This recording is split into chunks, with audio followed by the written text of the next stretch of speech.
Bonjour à vous, je suis Djibril Sako, je suis le promoteur du Salon des médias du Mali.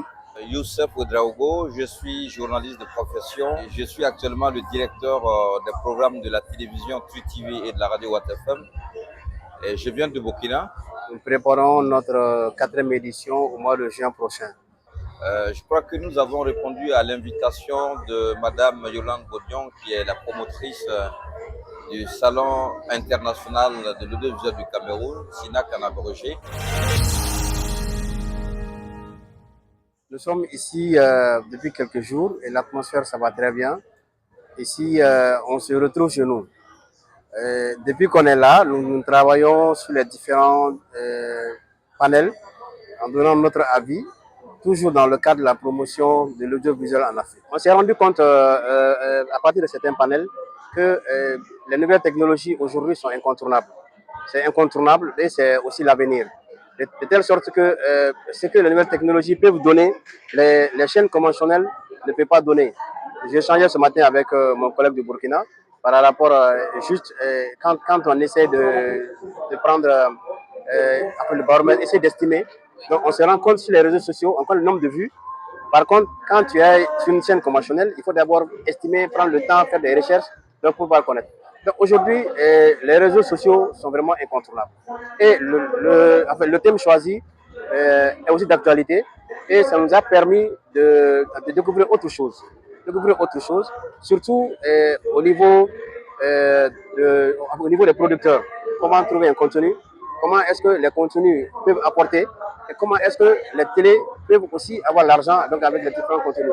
Donc on a vérifié, on a eu cette chance de vivre ça et vraiment ça va. Au Mali, c'est la même chose qu'ici, c'est la même chose qui est partout aujourd'hui parce que les nouvelles technologies sont venues s'imposer. Donc c'est partout. Et c'est les jeunes, il y a une nouvelle génération de jeunes qui existent, qui travaillent à ça. C'est facile pour ces jeunes de découvrir beaucoup de choses. Donc c'est la même chose et c'est en train aujourd'hui de prendre le dessus. Ça prend le dessus et ça amène même les télévisions conventionnelles à créer des pages Facebook, à se mettre sur YouTube, à avoir des comptes TikTok. Tout ça, c'est pour permettre à ce que ces télé conventionnelles se rapprochent aussi des téléspectateurs. Et on a pris un exemple ce matin. Depuis le matin, on est sorti, on n'est pas regardé une émission, mais personne n'a. On prend chaque fois qu'il y a 5 ou 2 minutes, on prend le téléphone. Donc ça veut dire que ça s'impose. Et c'est partout au monde. Bien sûr, en fait, ils n'ont même pas le choix. Voilà pourquoi certains créateurs aujourd'hui mettent leur contenu sur les réseaux. Des fois, quand tu le gardes, en mettant les droits d'auteur, tout, ça va rester un produit qui va être gâté à la maison.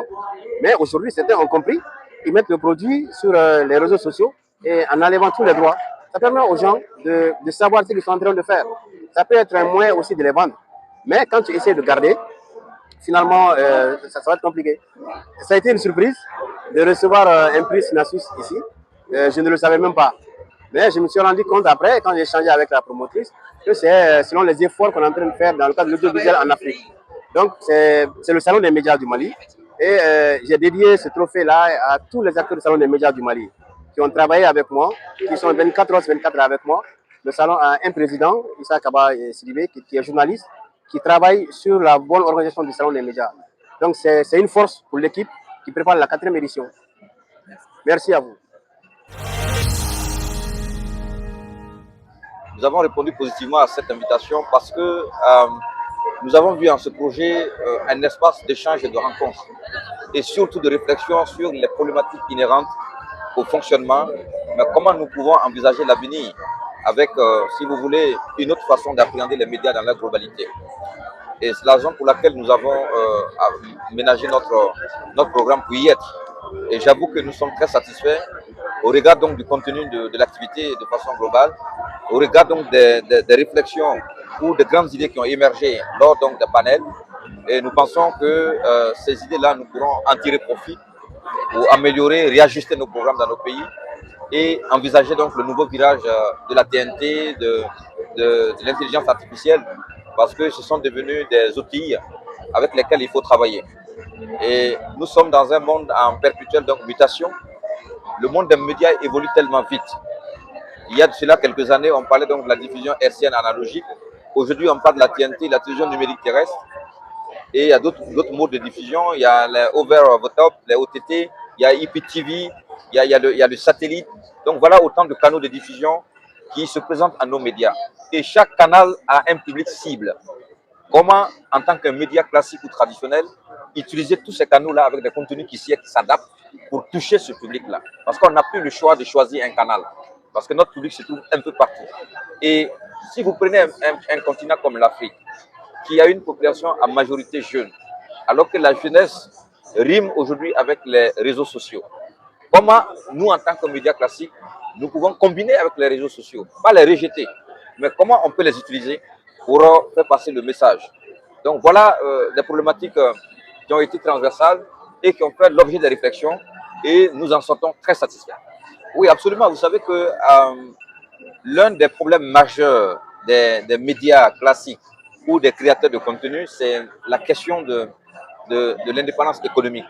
Comment créer des contenus pour générer des recettes, pour pouvoir continuer non seulement la production, comment créer un contenu pour avoir de l'appétence, de sorte à ce que ces contenus-là puissent générer. Je l'ai dit dans un panel, qu'il y a ce que nous appelons le triptyque contenu, audience, recette commerciale. Donc, oui, c'est très important. Donc, les trois sont liés. D'où la réflexion. Si vous utilisez les nouveaux supports, c'est-à-dire les réseaux sociaux, que ce soit TikTok, que ce soit YouTube, que ce soit X, etc., etc., il y a un public à qui est destiné d'abord votre contenu. Mais comment vous allez faire pour monétiser vos contenus? Comment vous allez faire pour avoir des annonceurs?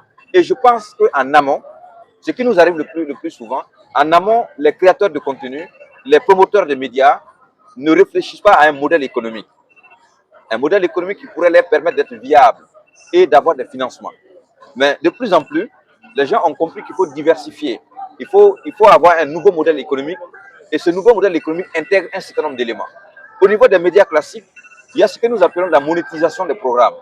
Nous prenons une chaîne, une émission, nous monétisons. Il y a ce que nous appelons la collaboration ou la coopération.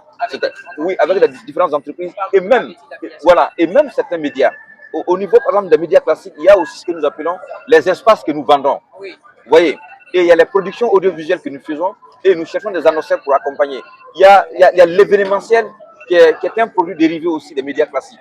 C'est la même chose au niveau donc des créateurs de contenu ou les nouveaux médias qui essaient aussi de diversifier pour pouvoir générer des recettes. Donc, je crois que les acteurs, directs ou indirects, ont compris que l'épineuse question du financement des recettes qu'il faut mobiliser est l'élément fondamental pour faire prospérer un média.